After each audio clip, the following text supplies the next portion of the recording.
এখন যে দেশে বসো না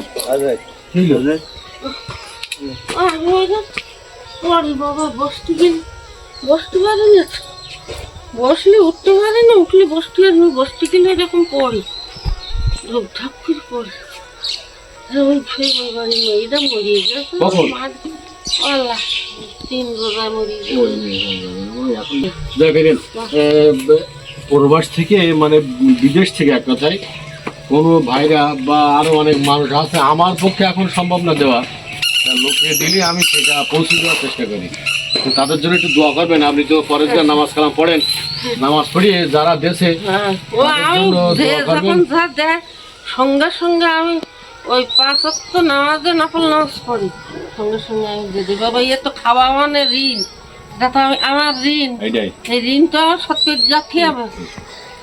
হ্যাঁ আমি 5 ওয়াক্ত নামাজে ওই নফল নামাজ পড়ি, পড়ি আমি সবার নামে, খালি যারা দেখছে তা বলি না, সবার নামে আমি দোয়া করি। আলহামদুলিল্লাহ খুব ভালো। হ্যাঁ আল্লাহ সবারই ভালো রেখে সুখী রাখো, আবার বিপদ দিয়ে বাবা বলতেও না। এই যে দেশ এটা আমি ঋণই করিয়ে গেছি, এটা আমার গলায় ঋণ হয়ে গেছে। এটা কতজন বোঝে? সবাই তো বোঝেন। হ্যাঁ এটা আমার ঋণ হয়ে গেছে। সেই আমার বাপ বলতো, আমার বাপ সব আমার কাছে শিখেই থেকে গেছে। আমার বাবার না তোরা চলমান আমরা কি হয়েছে, আমাদের তো সেই বয়স এখন হয়ে গেছে, বসা লাগবে না। আমার বাপের ওই বসন্তপুরের অন্য লোকেরা, এমন কোনো লোক নেই আমার বাপের ছেলে।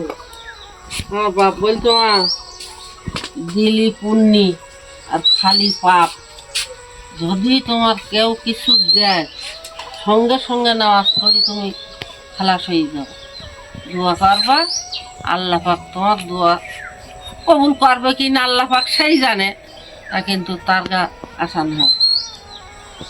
ছেলে মেয়ে তো যে ইনকাম করে তা ঘর বাড়ি ঠিক করে না, ইনকাম নেই অতটা না। এই বছর পরিয়ে বিশাল ওই গাঙে আগাপিলে দেখছে, আগে তাহলে 1.5 মাস লকডাউন দেখি গাঙে নাপি দিতে না, এরপরে আবার এই 2 মাস দেশে বোধহয় এই বোধহয় রোজা 5-4টি হলি, তাই সব জোর করে দিকে নিয়ে গিয়েছে, আমরা কী করি বাঁচবো, আমরা কী খাবো। আর আমার এই ছোটো ছেলেটা ও অনেক, বড় ছেলেটা তো অনেক ঋণ, অনেক টাকা ঋণ তো। হ্যাঁ তা ওর সুদ দিতে হচ্ছে না, ওর সুদ দিতে হচ্ছে না, ও তো ধাও করে কেটে উঠতে পারবে। ধরো ছোটো ছেলে ওই যে কুমুর রয়েছে না, ওই কুমুরের ডালে আমার ছোটো ছেলে পড়ে গেছে 6-7 বছর। অনেক টাকা তো সে, আমি শুনলাম অনেক টাকা। কিন্তু এই বছর ধরে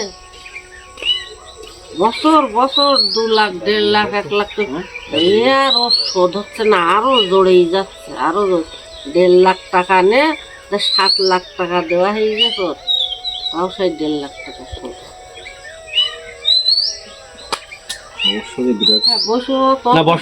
বসন্তপুর না, আমার আব্বার নাম কি বলেছে? মানিক কারিগর আমার দাদার নাম, আর সলিমুল নাম আমার আব্বার নাম। হ্যাঁ জাগালি। ঠিক আছে থাকেন, আমি আরো অনেক জায়গায় যাইতে হবে, আবার আসপারে যদি কখনো আল্লাহ পাক সৌভাগ্য কপাল মিলে টাকা পয়সা কিছু দান, না না অবশ্যই কেউ যদি কোনো কিছু দেয় আমার একটু দিয়ে, আমার এই দোকানে এই পাশেরা হাঁটু বলা এতটা ফাঁক হয়ে দিয়েছে, ওই জন্যই ওই পা ভেঙে বসতে পারিনি, বসতে গেলে এরকম পড়িয়ে যায়। দেখো যে যার দেয়, আমার কথা কি জানেন, আমি হয়তো আমার এই এটা আমি আমার ভিডিও করি, কারণ যারা যে পাঠাই দেয় যদি ভিডিও না করে এইগুলো আমি দেখাই, তাহলে আমি তাদের কাছে অবিশ্বাসী হয়ে যাব। ছোট্ট একটা উপহার, কিন্তু আমি মনে করি আমার কাছে অনেক বড়, আমি যাদের কাছে দেই তাদের কাছে আরো অনেক বড়, কারণ এটা আমার হাত দিয়ে যখন পাঠায় আমার বিশ্বাস করে, তাই আপনাদের কাছে আমি পৌঁছাই দিই। আর যদি আমি গোপনে দেই তাহলে মনে করবে কি হয়তো কেউ হয়তো মেরি খেয়েছে এরকম মনে করবে। তো আমি আসলে এই জন্য ভিডিও করি।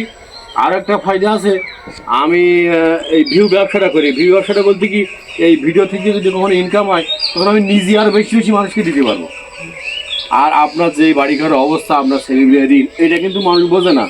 বোঝে 2টা ছেলে আছে, সে তো সুস্থ, হ্যাঁ দেয় না কিন্তু অনেক টাকা যে ঋণ, এই ঋণের বোঝা মাথায় নিয়ে যারা চলতেছে তাদের তোমাকে মা বাবার আশীর্বাদের দোয়ায়, হুজুরের দোয়া, আল্লাহ পাকের ইচ্ছা, আমার দুটো ছেলে, ওরা আমার কোনোদিন অযত্ন করে না। ওরা এ এক মাস দেয়, ও এক মাস দেয়, আলহামদুলিল্লাহ মাসে ভালো। মাসে খাতির দেয়। তা কি এই ওষুধ পালাগুলো তার দাও সংসার বাইবে না না, আসলে তাই। আমার প্রতি মাসে 700 টাকা করে ওষুধ লাগে। তাই ওই একটা কেউ হয়তো দয়া করলে তো গেলে, আর কেউ না করলে তো গেলে না। ওই কাল একজনের কাছে ওই হাদুর আগুন মার্কা বলতে আমার কাছে তোরা দিই, ওই ওই ইফতারি গেল, এরকম ইফতারি গেল, তাই না ফেতরা হবে না, ইফতারি জায়গা দেখি তো গাইস, দেখতে পাচ্ছেন আসলে মানুষটা কতটা মানে অসহায়, যে তা না হলে আর মানুষের বলে না, যদি কেউ দেয় তো অবশ্যই নেবে এবং তার জন্য দোয়া করবে। 5 ওয়াক্ত নামাজ কালাম পড়ে এবং অত্যন্ত পরেশগার মানুষ। সে বসলে উঠতে পারে না, উঠলি আর বসতে পারে না। আপনারা দেখেছেন ভিডিওর মাধ্যমে যে আসলে কি কষ্ট পরিশ্রম করে আল্লাহ এই আমি পর্যন্ত করি উঠে গেছে। আমরা ভিডিও করি না তা না, ওটা সমস্যা নেই, ওইটা তো এই জন্য বলতেছি যে আমরা যেখান থেকে দেখতেছেন, আপনারা এই ভিডিওগুলো বিশেষ করে বেশি বেশি শেয়ার করবেন। এই যে শেয়ার, আপনার একটা শেয়ারের মাধ্যমে কি হয় যে আপনি দিতে পেতেছেন না, কিন্তু আর একজনের অবস্থা ভালো, সেইটা হয়তো দিতে পারবেন। এই জন্য অনুরোধ থাকবে সবার কাছে, অবশ্যই শেয়ার করবেন। এই মানুষগুলোর কিছু হবে। আর আমি তো মূলত ভিউ ব্যবসা করি, তো যদি শেয়ার করেন তা ভিউ বেশি হলে এই টাকাগুলো দিয়ে তাদের আমি সেবা করতে পারি। তো ধন্যবাদ সবাইকে, ভালো থাকবেন সবাই, সুস্থ থাকবেন।